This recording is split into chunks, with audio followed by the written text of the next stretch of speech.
Hello guys, welcome to BMS वाला। आज हम फॉरेंसिक मेडिसिन टॉक्सिकोलॉजी का लेक्चर लेके आए हैं जिसमें हम आज साइंस ऑफ डेथ कवर करेंगे। साइंस ऑफ डेथ में क्या आता है? Changes which occur after death are helpful in estimation of the approx time of death and differentiate to death. मतलब जो भी डेथ के बाद चेंजेस आते हैं बॉडी में, मतलब किसी प्रकार का कोई चेंज आता है बॉडी में, मतलब उसकी स्किन में, उसके आकृति में, या फिर उसके किसी प्रकार का कोई चेंज आता है, तो किस चीज में हेल्प करता है? हमारी अप्रोक्स टाइम ऑफ डेथ, की डेथ कब हुई है उसका टाइम बताने में अप्रोक्सीमेटली। और डिफरेंशिएट डेथ, मतलब डेथ को डिफरेंशिएट करने में, किस वजह से डेथ हुई है। मान लो एस्फाइक्सिया से हुई है, कार्डियक अरेस्ट से हुई है, असाइटिस से हुई है, ये सब डिफरेंशिएट करने में हमारी हेल्प करती है साइंस ऑफ डेथ। अब जो साइंस ऑफ डेथ है हमारे, वो तीन कैटेगरी में हमें क्लासिफाई करे हैं। सबसे पहले इमीडिएट चेंजेस, जो तुरंत चेंज आते हैं बॉडी में, तो 1 से 2 घंटे, 3 से 4 घंटे के बीच में। अर्ली चेंजेस और लेट चेंजेस। तो हम एक एक करके इनको कवर करेंगे, क्या क्या है इनको डिटेल में हम पढ़ते हैं। सबसे पहले आता है इंटरमीडिएट चेंजेस, जो सोमैटिक डेथ में हम देखने को मिलते हैं, जो तुरंत चेंज आते हैं। तो वो क्या क्या है? सबसे पहले irreversible cessation of function of brain including brain stem, मतलब इरिवर्सिबल स्टॉपेज ऑफ ब्रेन, मतलब ब्रेन का काम करना बंद कर देना और वापसी वो शुरू भी नहीं करता, मतलब इरिवर्सिबल हो जाता है और ब्रेन स्टेम की डेथ हो जाती है। तो उसे हम क्या कहते हैं? ब्रेन स्टेम डेथ भी कहते हैं। उसमें क्या है? This is the earliest sign of death. सबसे ज्यादा जो सबसे पहले देखने वाला साइन है वो यही है कि ब्रेन डेथ हो जाती है, तभी बंदे को डेथ घोषित करा जाता है। With stoppage of function of nervous system, जब जब नर्वस सिस्टम स्टॉप हो जाता है तब डेथ हो जाती है, तो कॉमन है। This is there is insensibility and loss of both sensory and motor function. Death जब हो जाती है तो सेंसरी और मोटर फंक्शन दोनों लॉस हो जाते हैं। There is a loss of reflex, reflexes खत्म हो जाते हैं, मतलब उसके स्टिमुलाई का रिस्पॉन्ड करने की पावर खत्म हो जाती है। No response and no tonicity of the muscle, muscle में कोई टोनिसिटी नहीं बचती, ना कोई रिस्पॉन्स बचता है। और पीपल आर वाइडली डायलेटेड, मतलब जो हमारे आइज के प्यूपिल हैं वो डायलेट कर जाते हैं, फैल जाते हैं। अगला क्या बताया गया? Irreversible cessation of the respiration, मतलब irreversible stoppage of respiration, respiration का जो सिस्टम है पूरा वो काम करना बंद कर देना। Complete stoppage respiration for more then 4 minute usually causes death, अगर 4 मिनट से ज्यादा रेस्पिरेशन का सिस्टम काम नहीं करता है तो क्या हो जाती है? डेथ होनी पक्की है।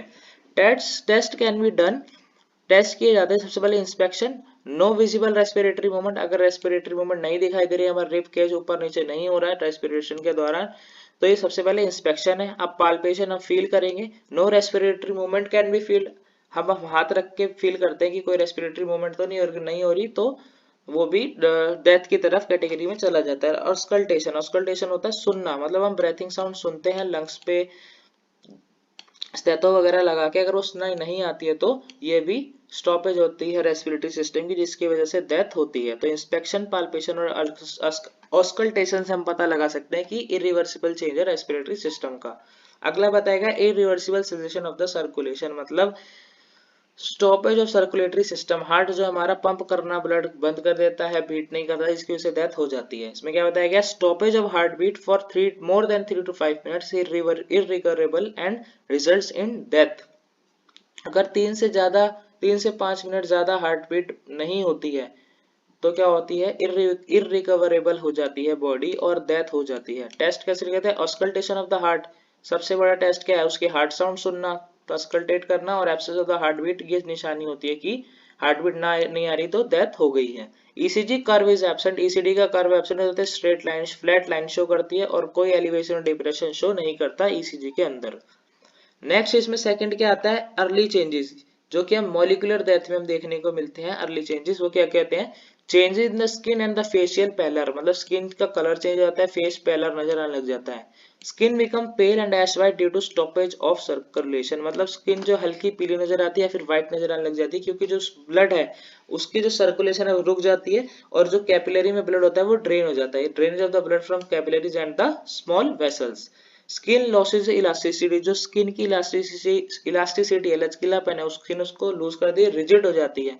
Face looks younger due to loss of creases, creases खत्म हो जाती है इसलिए फेस यंगर नजर आता है। द लिप्स अपीयर ब्राउनिश, जो हमारे होंठ है वो ब्राउनिश नजर आते हैं डेथ के बाद। And dry due to drying, hard dry हो जाते हैं क्योंकि जो मरने के बाद जो लिप्स वगैरह होते हैं वो सूखने लग जाते हैं।